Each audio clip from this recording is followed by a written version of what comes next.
नमस्कार दोस्तों, स्वागत है आपके अपने YouTube चैनल समीक्षा क्लासेस में। फ्रेंड्स, आज हम आपके लिए लेकर आए हैं इंडियन पॉलिटी का महत्वपूर्ण टॉपिक और टॉपिक है इमरजेंसी प्रोविजन अर्थात राष्ट्र आपातकालीन उपबंध, भारतीय संविधान की आपातकालीन उपबंध। फ्रेंड्स, यह काफ़ी महत्वपूर्ण है, इसलिए हो जाती है क्योंकि यहाँ से आप प्रीवियस ईयर की क्वेश्चंस बनाते हैं तो इस टॉपिक से एक क्वेश्चंस रहती हैं। आप किसी भी एग्जाम की तैयारी कर रहे हैं तो यहाँ से एक क्वेश्चंस निश्चित रहेगी। तो क्यों नहीं आज हम लोग उस एक क्वेश्चंस पर 100% दावा कर लें। इसलिए यह टॉपिक काफ़ी महत्वपूर्ण हो जाती है। फ्रेंड्स, इस वीडियो को आप कंटिन्यू देखिएगा, स्किप नहीं कीजिएगा, क्योंकि क्या पता वहीं से आपका क्वेश्चंस रहे। तो कंटिन्यू आप इसको देखिएगा और हाँ, वीडियो अच्छा लगे तो अधिक से अधिक लोगों तक शेयर कर लीजिएगा। और आप अगर भी फर्स्ट टाइम देख रहे होंगे तो चैनल को सब्सक्राइब जरूर कर दीजिएगा। कमेंट्स में आप कुछ बताना चाहेंगे तो आप कमेंट्स का यूज कर सकते हैं। तो चलिए आज का सेशन हम लोग बिना समय गवाए स्टार्ट करते हैं।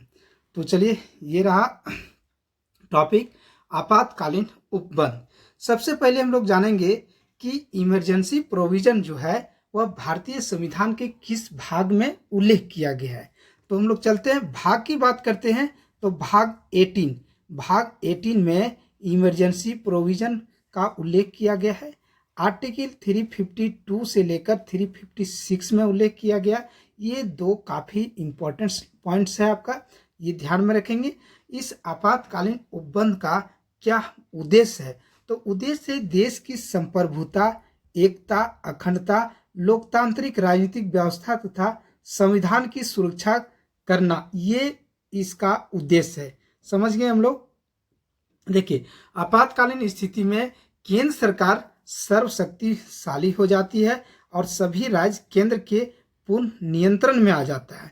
इस समय क्या होती है? तो इस समय राजनीतिक व्यवस्था जो है संघीय स्वरूप से एक एकात्मक स्वरूप में परिवर्तित हो जाती है। इसे भी आप ध्यान में रखेंगे। चलिए नेक्स्ट हम लोग बात करते हैं कि आपातकालीन उपबंध कहाँ से लिया गया है, एडॉप्ट कहाँ से किया गया है। तो यह जो है सब भारत शासन अधिनियम 1935 से बात करते हैं, 1935 से लिया गया है। वहीं बात करते हैं देश का, तो ये जर्मनी से लिया गया है। जर्मनी के वाइमर संविधान से आपातकालीन उपबंध को भारतीय संविधान ने ग्रहण किया है। और वहीं बात करेंगे वित्तीय आपातकाल। राष्ट्रीय आपातकाल 3 प्रकार से होते हैं, जिसमें वित्तीय आपात की बात करेंगे तो यूएसए के संविधान से ग्रहण किया गया। इसे भी आप ध्यान में रखेंगे, ये काफ़ी महत्वपूर्ण है। यहाँ से डायरेक्ट क्वेश्चंस आपका पूछा जाता है, तो इसे आप ध्यान में रखेंगे। चलिए नेक्स्ट हम लोग बात करेंगे कि आपका इमरजेंसी कितने प्रकार के होते हैं।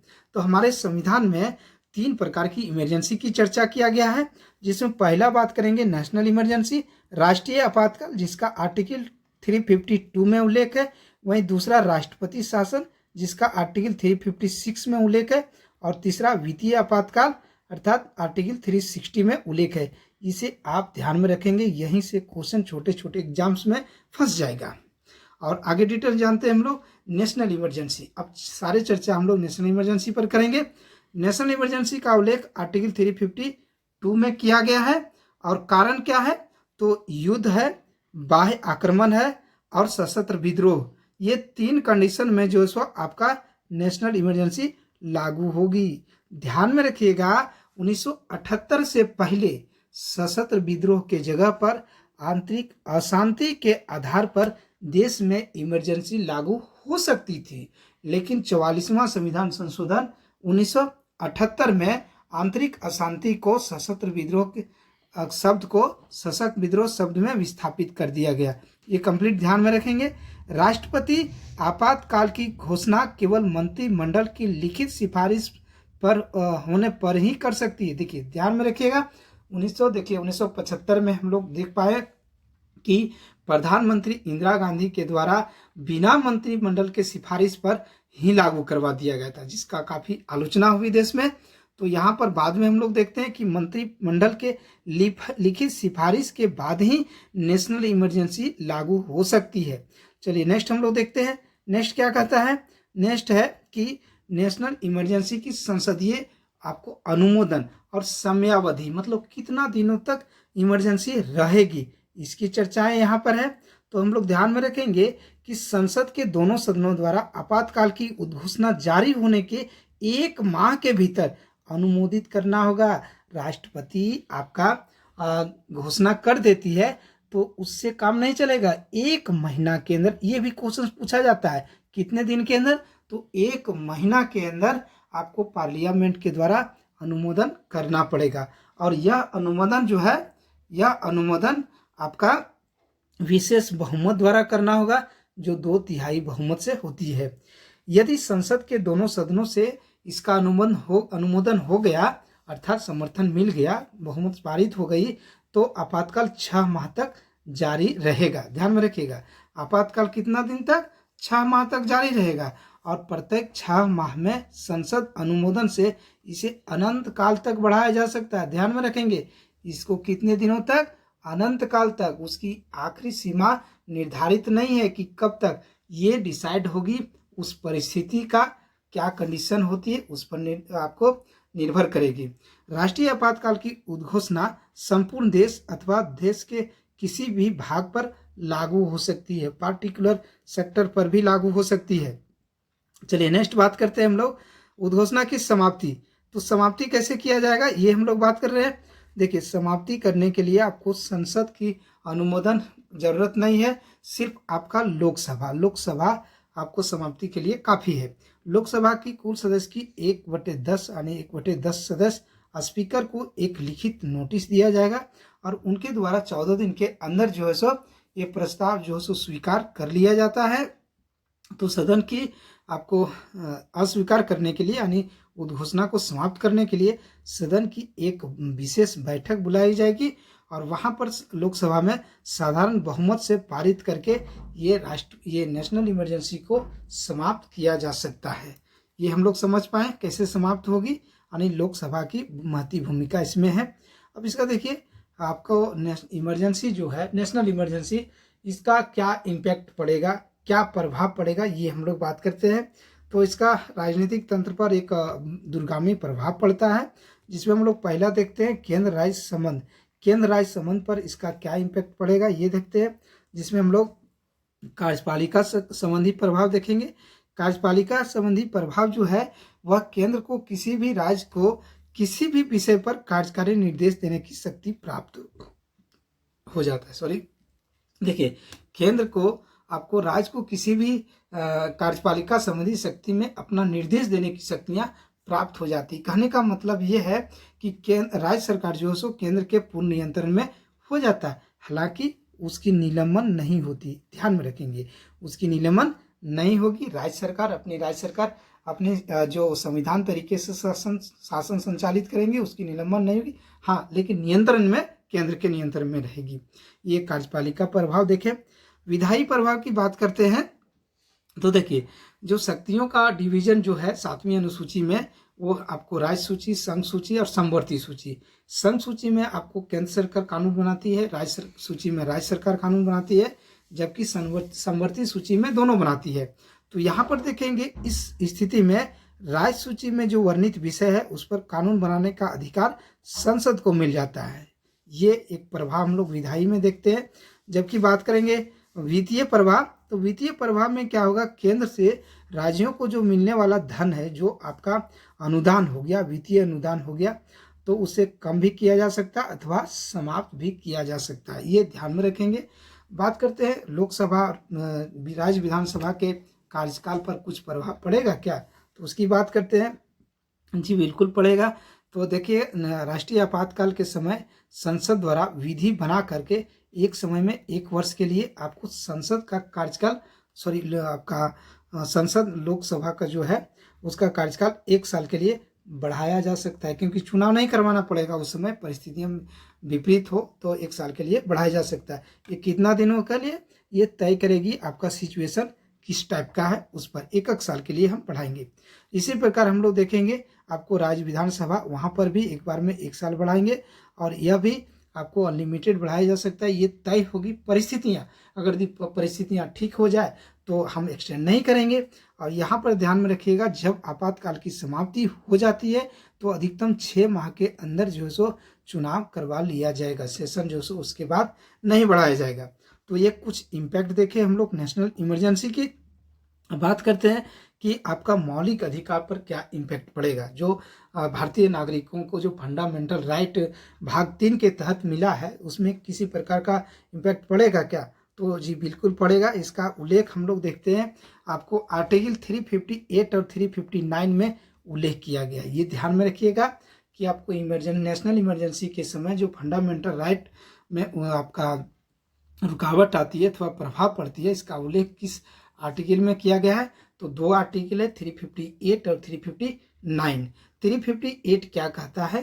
कहता है कि जब राष्ट्रीय आपात की घोषणा की जाती है तो आर्टिकल 19 द्वारा प्रदत्त 6 मौलिक अधिकार स्वतः निलंबन हो जाएगी। यानी स्वतः उसके लिए कोई आपको क्या कहते हैं निर्देश जारी करने की जरूरत नहीं होगी, स्वतः जो सो निलंबित हो जाएगी। जबकि आर्टिकल 359 कहती है क्या आपातकाल में राष्ट्रपति अगर चाहे तो भैया 1900 आपको आर्टिकल 20 और 21 को छोड़कर आपको सभी मौलिक अधिकार को निलंबित कर सकती है। ये काफ़ी इम्पोर्टेंस है। जेपीएससी जैसे एग्जाम के लिए, सिविल सेवा की एग्जाम की आप तैयारी कर रहे हैं तो यहाँ से आपका काफ़ी महत्वपूर्ण है।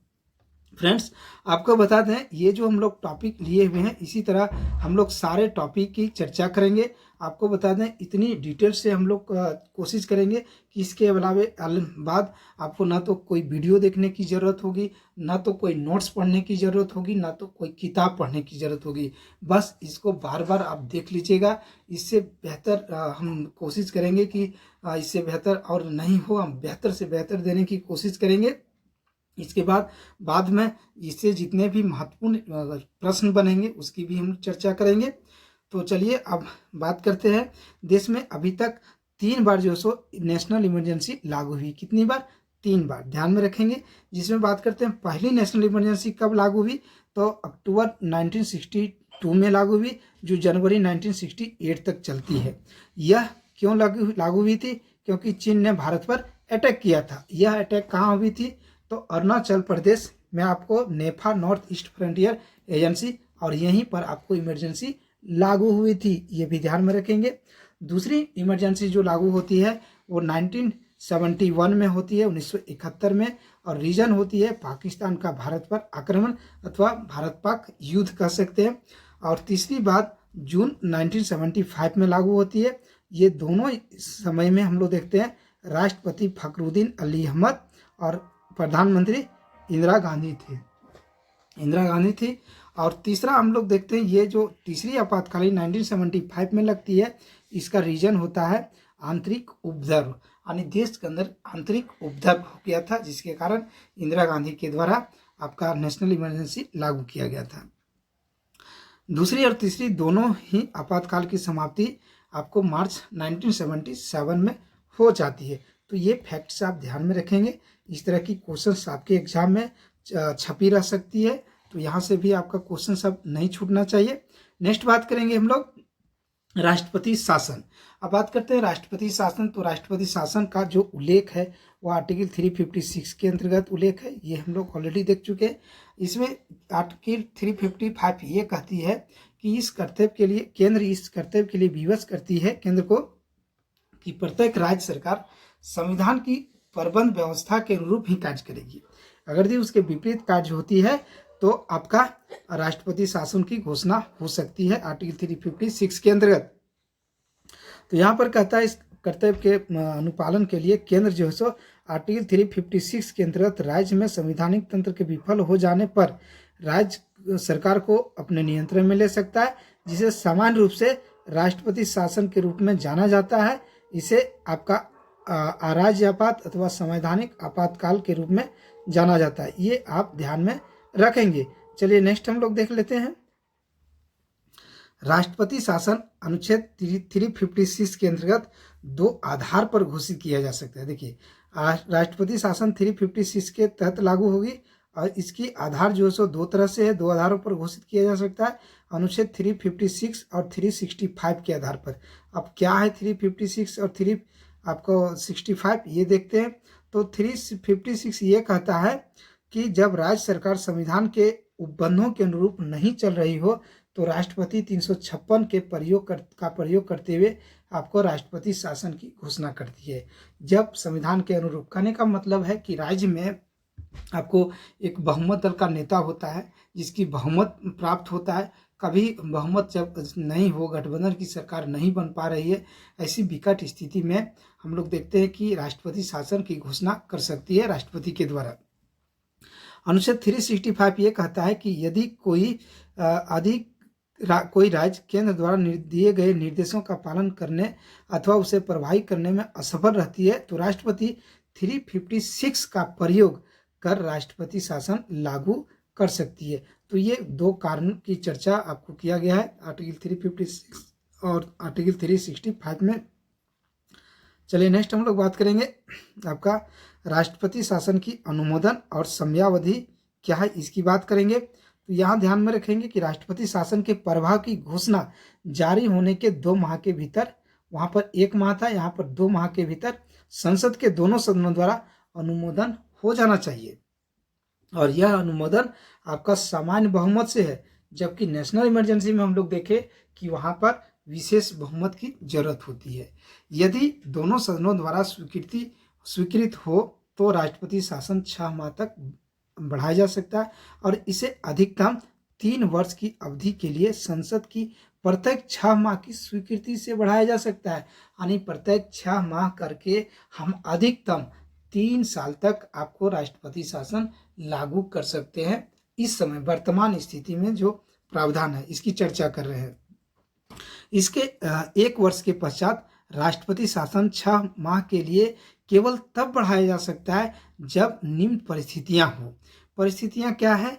यदि पूरे भारत में अथवा पूरे राज्य अथवा उसके किसी भी भाग में राष्ट्रीय आपात की घोषणा की गई हो, अथवा दूसरा हम लोग चुनाव आयोग यह प्रमाणित करे कि संबंधित राज्य में राज्य विधानसभा के चुनाव के लिए कठिनाइयां उपस्थित हो, तो ऐसी स्थिति में हम लोग आपका 1 साल से अधिक राष्ट्रपति शासन को बढ़ा सकते हैं, वह 6 माह आगे करके अधिकतम 3 साल, ये ध्यान में रखेंगे। अब बात करते हैं राष्ट्रपति शासन का क्या इम्पैक्ट होगा, क्या परिणाम होगा। तो परिणाम में देखते हैं, संसद जो है सो राज्य विधायिका की शक्तियों का प्रयोग करेगी। संसद जो है सो राज्य विधायिका की शक्तियों का प्रयोग करेगी। राष्ट्रपति मुख्यमंत्री के नियंत्रण वाली जो मंत्री परिषद है उसे भंग कर दिया जाएगा। राज्य का राज्यपाल राष्ट्रपति के नाम से राज्य सचिव की सहायता से राज्य का प्रशासन चलाता है और अनुच्छेद 356 का प्रयोग करके, ध्यान में रखिएगा। अब नेक्स्ट देखते हैं कि अभी तक कब और कहाँ कैसे लगा, ये देखते हैं। तो 1950 से अब तक लगभग 100 से अधिक बार जो सो राष्ट्रपति शासन का प्रयोग देश के विभिन्न राज्यों में हुई है। जिसमें बात करते हैं पहली बार राष्ट्रपति शासन तो आपको 7 जुलाई 1951 को पंजाब में पेप्सू प्रांत में लागू होती है, जबकि सर्वाधिक बात की बात करते हैं तो उत्तर प्रदेश और मणिपुर में, जहां पर सबसे ज़्यादा 10 बार यानी 10-10 बार दोनों राज्यों में जो सो लागू हुई है। और सबसे अधिक दिन तक राष्ट्रपति शासन कहाँ लागू हुई तो पंजाब, ध्यान में रखिएगा, जहां 3510 दिन लगभग 10 वर्ष तक जो सो लगातार राष्ट्रपति शासन लागू हुई। आप बात करेंगे कि अधिकतम 3 साल, तो यहाँ 10 साल कैसे हो गई। तो देखिए वो 1978 से पहले की बात है। वर्तमान में हम लोग देखते हैं तो अधिकतम 3 साल के लिए राष्ट्रपति शासन लागू हो सकती है। बात करते हैं झारखंड में, तो झारखंड में अभी तक 3 बार जो सो आपको राष्ट्रपति शासन लागू हुई है, जिसमें पहली बार देखते हैं 19 जनवरी 2009 में लागू होती है और 29 दिसंबर 2009 तक आपका चलती है। इस समय सैयद शिवदेव रजी आपका राज्यपाल रहते हैं, जिसमें समाप्त होती है उस समय के शंकर नारायणन रहते हैं आपका राज्यपाल, और राष्ट्रपति श्रीमती प्रतिभा सिंह पाटिल। जबकि दूसरी बार आपको राष्ट्रपति शासन लागू होती है झारखंड में 1 जून 2010 को और 10 दिसंबर 2010 तक चलती है। इस समय राज्यपाल MOH फारूक, राष्ट्रपति श्रीमती प्रतिभा सिंह पाटिल रहती हैं। जबकि तीसरी बार 19 जनवरी 2013 से को लागू होती है और 12 जुलाई 2013 तक चलती है। इस समय आपका राज्यपाल सैयद अहमद, जबकि राष्ट्रपति प्रणब मुखर्जी जी रहते हैं। ये आप ध्यान रखेंगे, ये फैक्ट्स आपके एग्जाम में पूछा जा सकता है। बात करते हैं नेक्स्ट, तीसरी इमरजेंसी। तीसरी क्या है? तो वित्तीय आपातकाल है, जिसका उल्लेख आपको 360 में किया गया है और यह हम लोग चर्चा कर चुके हैं। आपको अमेरिका के संविधान से लिया गया है, ये हम लोग डिस्कस कर चुके हैं। इसका आधार क्या होगा उद्घोषणा का? तो आर्टिकल 360 को राष्ट्रपति को वित्तीय आपात की घोषणा करने की शक्ति प्राप्त है यदि वह संतुष्ट हो कि ऐसी स्थिति उत्पन्न हो गई है जिसमें भारत अथवा उसके किसी क्षेत्र की वित्तीय स्थिति खतरे में हो। वित्तीय स्थिति यानी राजकोष में फंड नहीं है, वहाँ पर महंगाई चरम सीमा पर है, यानी वित्तीय स्थिति एकदम चरमरा गई है।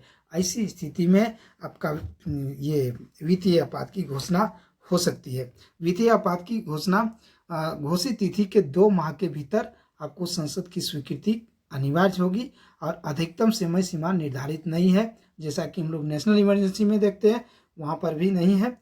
इसे जारी रखने के लिए संसद की मंजूरी की आवश्यकता नहीं होगी। आगे बात करते हैं कि राष्ट्रपति द्वारा किसी भी समय एक अनुवर्तित घोषणा द्वारा वित्तीय आपात की घोषणा को वापस ले सकती है। इसके लिए किसी संसदीय मंजूरी की आवश्यकता नहीं है, जैसा कि हम लोग नेशनल इमरजेंसी में देखते हैं कि लोकसभा में एक बैठक बुलाई जाती है, वहाँ साधारण बहुमत से पारित किया जाता है और हम लोग देखते हैं नेशनल इमरजेंसी को समाप्त किया जाता है।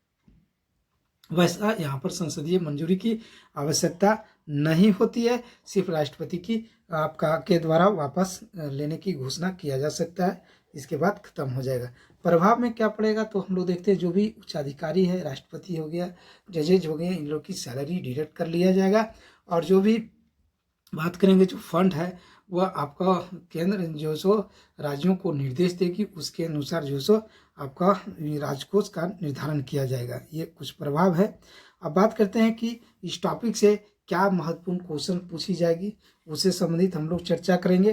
फ्रेंड्स, आपको कहना चाहेंगे कि इस वीडियो को अधिक से अधिक लोगों तक शेयर कर दीजिए ताकि हमें एक मनोबल हो और हम आपके लिए बढ़िया से बढ़िया आपको वीडियो लेक्चर्स और इसी तरह की जो सो सेशन आप लाते रहें जो आपके एग्ज़ाम के लिए काफ़ी बेनिफिट हो। चलिए हम लोग स्टार्ट करते हैं। इसके पहले हम कहना चाहेंगे कि आपको जो झारखंड के जो विद्यार्थी हैं, झारखंड की एग्ज़ाम की तैयारी कर रहे हैं, चाहे झारखंड सचिवालय हो या आपका जेटेट मेंस हो या जेपीएससी है, उनके लिए एक खुशखबरी बता रहे हैं कि समीक्षा क्लासेस के द्वारा एक मैराथन क्लासेस आयोजन करेगी बहुत जल्दी, जिसके तहत झारखंड का सीजीएल जेएसएससी सीजीएल अर्थात झारखंड सचिवालय के लिए 1000 प्रश्नों का एक आपको सीरीज लाया जाएगा जो काफ़ी महत्वपूर्ण होगी इस एग्ज़ाम के लिए। हम उम्मीद करेंगे कि उस टॉपिक से ये जो सीरीज होगी वहाँ से आपके एग्ज़ाम में क्वेश्चंस निश्चित ही रहना चाहिए, रहेगी। तो इस सेशन को आप ज़रूर देखिएगा, बहुत जल्दी हम ला रहे हैं। तो चलिए आज का हम लोग ये सेशन में देख लेते हैं क्या महत्वपूर्ण क्वेश्चंस बनती है। तो इसको हम लोग जल्दी देखते हैं क्योंकि यह एक रिवीजन है, थ्योरी हम लोग देख चुके हैं। प्रश्न है, भारत के संविधान के अंतर्गत कितने प्रकार की आपातकालीन की व्यवस्थाओं पर विचार किया गया है? तो हम लोग चर्चा की है 3 प्रकार की आपको आपातकालीन की व्यवस्था किया गया है। चलिए नेक्स्ट बात करेंगे। नेक्स्ट क्वेश्चन क्या है? नेक्स्ट है, भारत के राष्ट्रपति किस प्रकार के आपातकाल की घोषणा कर सकता है? राष्ट्रीय आपातकाल, राज्य संवैधानिक आपातकाल अथवा वित्तीय आपातकाल, जी तीनों कर सकता है। नेक्स्ट हम लोग देखते हैं। नेक्स्ट क्या है? नेक्स्ट है आपका संविधान के किस अनुच्छेद के तहत राष्ट्रीय आपात की उद्घोषणा राष्ट्रपति करती है? तो देखिए नेशनल इमरजेंसी की जब बात होती है तो आर्टिकल 352 राइट आंसर होगी। चलिए नेक्स्ट बात करेंगे। नेक्स्ट क्या है? नेक्स्ट है, अब तक कितनी बार नेशनल इमरजेंसी की उद्घोषणा राष्ट्रपति द्वारा की जा चुकी है? तो आपका नेशनल इमरजेंसी 3 बार की जा चुकी है। चलिए नेक्स्ट हम लोग देखेंगे। नेक्स्ट क्या है? नेक्स्ट कहता है, राष्ट्रपति राष्ट्रीय आपात की घोषणा किन परिस्थितियों में कर सकता है? तो युद्ध के समय आपका नेक्स्ट हम लोग देखते ये एक सेकंड। चलिए तो किन परिस्थिति में कर सकता है? तो युद्ध के आधार पर, बाह्य आक्रमण हो गया, सशस्त्र विद्रोह, तीनों। तो उपरोक्त में से तीनों, इनमें से सभी सही होगा। चलिए नेक्स्ट हम लोग देखते हैं। नेक्स्ट क्या है? बाह्य आक्रमण के आधार पर अब तक राष्ट्रपति ने कितनी बार नेशनल इमरजेंसी की घोषणा की है? तो आपको बाहरी आक्रमण की जब बात होती है तो 2 बार, जैसा कि हम लोग 1962 और 1971 देखे। चलिए नेक्स्ट बात करेंगे। नेक्स्ट क्वेश्चन क्या है? नेक्स्ट है आंतरिक अशांति के आधार पर अब तक कितनी बार राष्ट्रपति राष्ट्रीय आपात की घोषणा? तो आपका 1 बार, जैसा कि हम लोग 1975 में देखे। चलिए नेक्स्ट बात करेंगे। नेक्स्ट क्वेश्चन क्या है? देश में पहली बार राष्ट्रपति राष्ट्रीय आपातकाल की घोषणा कब की गई है? तो पहली बार, इसको डेट में भी ध्यान में रखेंगे, आपको 27 अक्टूबर 1962 में पहली बार जो सो आपको नेशनल इमरजेंसी घोषणा की गई है। चलिए नेक्स्ट बात करेंगे। दूसरी बार राष्ट्रीय आपातकाल की घोषणा कब की गई? जब दूसरी बार जो सो आपका 1971 में होती है और 3 दिसंबर 1971 ध्यान में रखेंगे, ये डेट को भी ध्यान में रखिएगा। नेक्स्ट तीसरी बार राष्ट्रीय आपातकाल की घोषणा 26 जून 1975 को होती है। कब होती है? 26 जून 1975 को होती है, ये आप ध्यान में रखेंगे। चलिए नेक्स्ट बात करते हैं। नेक्स्ट क्या है? तीसरी बार राष्ट्रीय आपातकाल की घोषणा राष्ट्रपति ने किस आधार पर की थी? तो तीसरी बार जो ये राष्ट्रीय आपात होती है वह आंतरिक अशांति के आधार पर होती है, इसे आप ध्यान में रखेंगे। नेक्स्ट हम लोग देखेंगे प्रथम राष्ट्रीय आपातकाल की उद्घोषणा के समय देश के राष्ट्रपति कौन थे? तो जब पहली बार ये राष्ट्रीय आपात लागू हुई थी उसमें राष्ट्रपति एस राधाकृष्णन जी थे। चलिए नेक्स्ट बात करेंगे। नेक्स्ट क्या है? द्वितीय राष्ट्रीय आपात की उद्घोषणा के समय देश के राष्ट्रपति कौन थे? तो जब सेकेंड बार नेशनल इमरजेंसी लागू हुई थी उसमें देश के राष्ट्रपति वीवी गिरी जी थे। चलिए नेक्स्ट बात करेंगे। नेक्स्ट क्या है? नेक्स्ट है आपका 1975 में तीसरी राष्ट्रीय आपातकाल की उद्घोषणा किसने की थी? तो आपको फखरुद्दीन अली अहमद के द्वारा किया गया था, राष्ट्रपति थे उस समय। चलिए नेक्स्ट बात करेंगे हम लोग 1975 में राष्ट्रीय आपातकाल की उद्घोषणा के संबंध में कौन सा कथन सही है? तो इसका राइट आंसर डी होगी। मंत्रिमंडल के अनुमोदन के पूर्व ही प्रधानमंत्री की सिफारिश पर आपको राष्ट्रपति ने यह घोषणा की थी। देखिए तत्कालीन जो प्रधानमंत्री इंदिरा गांधी थी उनके द्वारा यह डायरेक्ट सिफारिश किया जाता है राष्ट्रपति को और घोषणा किया जाता है। इसके पहले मंत्रिमंडल की कोई जो सो मंजूरी नहीं लिया गया था। चलिए नेक्स्ट बात करेंगे। नेक्स्ट क्या कहता है? नेक्स्ट कहता है 44वां संविधान संशोधन 1978 ने आपको अनुच्छेद 352 में किस शब्द के स्थान पर सशस्त्र विद्रोह शब्द रखे? तो आंतरिक अशांति के स्थान पर सशस्त्र विद्रोह शब्द को रखा गया। चलिए नेक्स्ट बात करेंगे। नेक्स्ट क्या है? नेक्स्ट है आपको राष्ट्रीय आपातकाल की उद्घोषणा को संसद के समक्ष उसकी स्वीकृति हेतु रखा जाना चाहिए। तो नेशनल इमरजेंसी की जो संसद स्वीकृति देती है वह देती है आपको 1 माह के अंदर, ध्यान में रखिएगा, 1 माह के अंदर देती है नेशनल इमरजेंसी की। और जबकि वही हम लोग राष्ट्रपति देखेंगे शासन तो 2 बार देखेंगे। चलिए राष्ट्रीय आपातकाल की अधिकतम अवधि क्या होगी? तो जैसा कि कोई सीमाएं निर्धारित नहीं है, अनंत काल तक रह सकती है, तो डी होगी आंसर। चलिए नेक्स्ट हम लोग देखेंगे। नेक्स्ट क्या है? राष्ट्रपति राष्ट्रीय आपात की घोषणा कर सकते हैं तब उन्हें लगे कि भारत की सुरक्षा खतरे में, प्रधानमंत्री ने उन्हें सिफारिश कर दें। नहीं, वर्तमान में हम लोग देखते हैं उन्हें ऐसा करने के लिए कैबिनेट की लिखित निर्णय प्राप्त हो, तभी जो सो आपका नेशनल इमरजेंसी लागू होगी। चलिए नेक्स्ट हम लोग बात करेंगे। नेक्स्ट क्या है इसकी चर्चा हम लोग कर लेते हैं, एक सेकेंड। चलिए राष्ट्रीय आपात की घोषणा का स्वतः प्रभाव होता है। तो जब स्वतः प्रभाव की बात करते हैं तो आपको अनुच्छेद 19 के अंतर्गत जो प्राप्त मौलिक अधिकार है वह स्वतः निलंबन हो जाएगा, ये ध्यान में रखिएगा। चलिए नेक्स्ट बात करते हैं। नेक्स्ट क्वेश्चन क्या है? राष्ट्रीय आपातकाल में संसद की संघीय प्रकृति का क्या होता है? तो देखिए संघीय प्रकृति जो है वह वैसे ही रहेगी जिस रूप में था, निलंबन नहीं होगी, न तो समाप्त होगी। हालांकि जो सो आपको केंद्र की शक्तियां अधिक होती है और जो सो केंद्र राज्य जो है सो केंद्र के पूर्ण नियंत्रण में आ जाता है, ये हम लोग चर्चा कर चुके हैं। चलिए नेक्स्ट हम लोग देखते हैं 44वां संविधान संशोधन के पश्चात राष्ट्रपति को निम्न परिस्थितियों में राष्ट्रीय आपातकाल घोषित करने का अधिकार प्राप्त है। तो यहाँ पर नेक्स्ट की बात, इसमें 1978 के बाद की बात होती है। तो इसमें होती है आपको युद्ध हो गया, बाह्य आक्रमण हो गया अथवा सशस्त्र विद्रोह की उत्पन्न परिस्थिति में, ये बी होगी राइट आंसर। नेक्स्ट हम लोग देखते हैं। नेक्स्ट क्या कहता है? नेक्स्ट है राष्ट्रपति राष्ट्रीय आपातकाल की घोषणा कर सकता है हथियार बंद विद्रोह के आधार पर, बाहरी आक्रमण के आधार पर, युद्ध के आधार पर और ऊपर वर्णित सभी कारणों के आधार पर। जी डी होगी, ऊपर सभी कारणों के आधार पर घोषणा कर सकती है। आपको सशस्त्र विद्रोह हो गया, बाह्य आक्रमण हो गया अथवा युद्ध, तीनों कंडीशन हो गया। चलिए नेक्स्ट देखते हैं। नेक्स्ट क्या है, संसद के दोनों सदनों को कितने दिनों के अंदर युद्ध अथवा बाहरी आक्रमण के कारण उत्पन्न आपातकालीन स्थिति की घोषणा करने की मंजूरी देनी चाहिए। तो जब यहाँ पर मंजूरी की बात होती है तो आपको 1 महीना के अंदर, जैसा कि हम लोग देख चुके थे, 1 महीना के अंदर मंजूरी देनी होगी। चलिए नेक्स्ट देखते हैं, संविधान के किस अनुच्छेद के तहत राज्यों में संवैधानिक तंत्र विफल होने पर राष्ट्रपति शासन लागू किया जाएगा। तो आपको 356 के आधार पर राष्ट्रपति शासन लागू किया जाएगा। नेक्स्ट देखते हैं हम लोग, नेक्स्ट क्या है, किसी राज्य में राष्ट्रपति शासन की घोषणा किस व्यक्ति के प्रतिवेदन मिलने पर राष्ट्रपति करता है। तो राज्य के राज्यपाल के प्रतिवेदन मिलने पर राष्ट्रपति द्वारा राष्ट्रपति शासन की घोषणा की जाती है।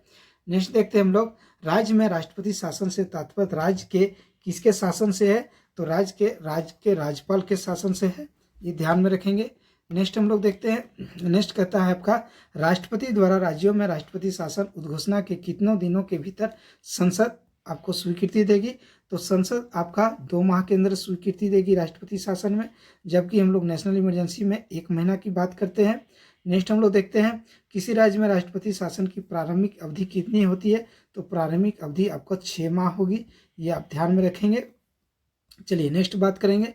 नेक्स्ट क्या है, आपको राष्ट्रपति शासन की किसी परिस्थिति में 1 वर्ष से अधिक समय तक लागू नहीं किया जा सकता है, परंतु यह अवधि 3 वर्ष तक बढ़ाई जा सकती है यदि क्या कहता है, आपातकाल की घोषणा भारतीय संविधान की धारा 352 के अंतर्गत हो गई है। जी बिल्कुल, ये भी सही होगा, पहला सही होगा। आगे हम लोग देखते हैं क्या कहता है, ये सही होगा। और प्रधानमंत्री राष्ट्रपति से प्रार्थना करे कि अवधि बढ़ा दी जाए। जी बिल्कुल नहीं। चुनाव आयोग घोषणा करे कि परिस्थिति चुनाव योग्य नहीं है। जी यह भी सही होगी। सुप्रीम कोर्ट स्वीकृति दे दे तो नहीं, ये 2 सही है। अब ये देखिए 4 ऑप्शंस हो, यहाँ पर 2 ऑप्शंस होगी। ऐसी स्थिति में आपको ये और सी रहनी चाहिए, लेकिन यहाँ पर नहीं है। ऐसी स्थिति में सी को आप आंसर लगाइएगा ऐसी परिस्थिति में, हालांकि दोनों राइट होगा आपको, ए और सी। चलिए नेक्स्ट क्वेश्चन देखते हैं हम लोग। नेक्स्ट क्या है, नेक्स्ट है, किसी राज्य में राष्ट्रपति शासन के लागू हो जाने पर निम्न में से किस कृतियों के अलावे राज्य प्रशासन के सभी कृत्य आपका संघीय नियंत्रण में चला जाएगा। तो संघीय नियंत्रण में आपको न्यायिक कृत्य छोड़ करके सारे आपको केंद्र के अधीन चल जाएगा। ध्यान रखिएगा, न्यायपालिका में किसी प्रकार का जो सो ये नहीं होगा। चलिए नेक्स्ट हम लोग बात करेंगे। नेक्स्ट क्या कहता है, 42वां संविधान संशोधन अधिनियम 1976 द्वारा राष्ट्रपति शासन की 6 माह की अवधि को बढ़ाकर कितना कर दिया गया था। तो देखिए 42वां संविधान संशोधन 1976 में यह 6 महीना की अवधि को बढ़ाकर 12 माह कर दिया गया था। हालांकि बाद में हम लोग देखते हैं 44वां के तहत 6 महीना ही किया गया। ये ध्यान में रखिएगा, ये क्वेश्चन पूछा गया है। प्रथम बार राष्ट्रपति शासन कब लागू किया गया। तो पहली बार राष्ट्रपति शासन कब लागू किया जाता है, 20 जून 1951 को पहली बार आपका पंजाब में लागू किया जाता है, ये ध्यान में रखेंगे। नेक्स्ट देखते हैं, प्रथम बार राष्ट्रपति शासन की राज्य में लागू किया गया। तो पहली बार पंजाब में लागू किया जाता है, पेप्सू उस प्रांत रहता है। नेक्स्ट हम लोग देखते हैं, अब तक किस राज्य में सर्वाधिक लंबी अवधि तक राष्ट्रपति शासन लागू रहा। तो वह है आपका पंजाब में सबसे अधिक दिनों तक जो सो राष्ट्रपति शासन लागू हुआ, जैसा कि हम लोग लगभग 10 साल देखते हैं। नेक्स्ट हम लोग देखते हैं, नेक्स्ट क्वेश्चन क्या है। नेक्स्ट है, राष्ट्रपति शासन की सर्वाधिक बार घोषणा की गई। तो सर्वाधिक बार घोषणा इंदिरा गांधी की सरकार में किया गया था, और वह है आपको इंदिरा गांधी की प्रथम शासनकाल। 2 शासनकाल होती है, जिसमें पहली में सर्वाधिक बार आपको राष्ट्रपति शासन लागू होती है। नेक्स्ट देखते हैं, आर्टिकल 356 की व्यवस्थाओं का प्रयोग करते समय राष्ट्रपति किन शक्तियों को अपने हाथों में ले सकता है। यहाँ पर ध्यान में रखिएगा, किन शक्तियों को अपने, यहाँ छूट गया, अपने हाथों में ले सकता है। तो कार्यपालिका शक्ति जी बिल्कुल ले सकता है, विधायी शक्ति ले सकता है, न्यायिक शक्ति या नहीं, ये तीसरा गलत हो जाएगा, अथवा आंसर डायरेक्ट सी होगी। ए और सी, ये 1 और 2 दोनों सही है। नेक्स्ट देखते हैं, नेक्स्ट क्या है, नेक्स्ट कहता है संविधान के किस अनुच्छेद के आधार पर राष्ट्रपति देश में वित्तीय आपातकाल की घोषणा करेगी? तो 360 के आधार पर वित्तीय आपातकाल की घोषणा किया जाएगा। चलिए नेक्स्ट बात करेंगे। नेक्स्ट, अब तक भारत में कितनी बार वित्तीय आपात की उद्घोषणा किया गया है? तो वित्तीय आपातकाल अभी तक भारत में लागू नहीं हुई है, ये ध्यान में रखेंगे। चलिए नेक्स्ट देखते हैं। नेक्स्ट क्या है? वित्तीय आपात स्थिति के दौरान राज्य विधानमंडलों द्वारा पारित सभी वित्त विधेयकों को निम्नलिखित में से किसके विचारार्थ आरक्षित रखा जाएगा? तो राष्ट्रपति के लिए आरक्षित रखा जाता है। चलिए नेक्स्ट क्वेश्चन देखते हैं। संसद द्वारा आपातकाल की उद्घोषणा का अनुमोदन कितनी अवधि के अंतराल पर होना चाहिए? तो संसद द्वारा आपातकाल की उद्घोषणा का अनुमोदन कितनी अवधि के लिए होना चाहिए? तो आपको 1 माह के अंतर्गत होना चाहिए, ये ध्यान में रखेंगे। चलिए नेक्स्ट हम लोग देखते हैं। इस प्रकार ये आज का जो सेशन है वह समाप्त होता है। लगभग सारे महत्वपूर्ण अनुच्छेद को हम चर्चा किए और हम उम्मीद करते हैं कि ये जितने भी महत्वपूर्ण है आपके एग्जाम के लिए काफ़ी महत्वपूर्ण है। तो यह वीडियो अगर यदि अच्छा लगा हो तो आप अधिक से अधिक लोगों तक शेयर कर दीजिएगा। चैनल को आप सब्सक्राइब नहीं किए होंगे तो सब्सक्राइब कर दीजिएगा। हाँ, आपको बता दें, एक झारखंड का एक मैराथन हम सीरीज ला रहे हैं और साथ में जो खोटा भाषा है, जिन स्टूडेंट आपको खोटा भाषा की रखे होंगे पेपर के रूप में, उसके लिए भी हम एक मैराथन ला रहे हैं और ये काफ़ी इम्पोर्टेंट्स होगा। तो चलिए आज हम लोग यहीं रखते हैं, मिलते हैं हम लोग एक नए वीडियो के साथ नेक्स्ट। धन्यवाद।